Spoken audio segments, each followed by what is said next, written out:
Près de 4 mois après son arrestation, Boualem Sansal est toujours détenu par le gouvernement d'Abdelmadjid Tebboune, sans accès à son avocat maître François Imray. Pire, des émissaires du régime d'Alger lui ont vivement conseillé il y a quelques semaines de changer d'avocat français au profit d'un conseil non juif, comme vous le révélait Marianne. Dans la foulée, le bâtonnier d'Alger, au mépris de toutes les procédures, affirmait dans un entretien au journal El Watan que le romancier âgé de 80 ans avait déconstitué tous ses avocats, algériens comme français, souhaitant se défendre seul. À ce jour, maître François Imray n'a reçu aucune révocation de la part de son client. Et si tel était le cas, quelle valeur aurait le document dans ces circonstances? La défense française passe donc à la vitesse supérieure. Maître François Imray a annoncé ce mardi 11 mars saisir plusieurs instances de l'ONU. Je fais le constat d'une défense impossible, déplore-t-il. Or, sans défense, pas de procès équitable. La détention est donc arbitraire. Le conseil de Boualem Sansal souligne qu'il s'est toujours inscrit dans le respect des procédures algériennes, sans obtenir la réciprocité.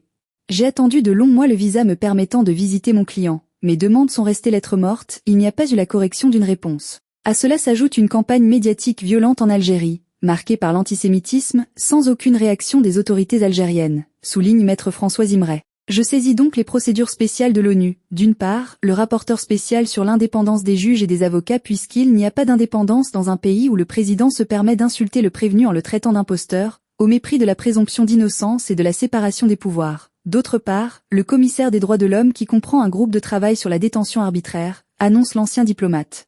Celui-ci peut compter sur le soutien de l'Union internationale des avocats ainsi que du bâtonnier de Paris. Quels effets peuvent avoir ces procédures spéciales?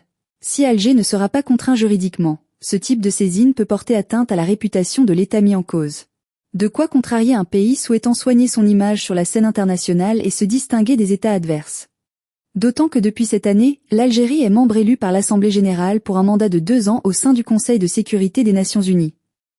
Je suis obligé de me rendre au constat que je ne l'ai pas eu, que je n'ai pas pu me rendre auprès de mon client, que je n'ai pas pu accéder au cabinet du magistrat instructeur, que je n'ai pas pu voir les charges qui pèsent contre lui, que par conséquent, sa défense est aujourd'hui impossible. Et lorsqu'une défense est impossible, lorsque les droits de la défense sont rendus impossibles par le discrédit de l'avocat, par l'impossibilité physique faite d'exercer son métier, il ne peut pas y avoir de procès équitable. Et s'il n'y a pas de procès équitable, la détention est arbitraire.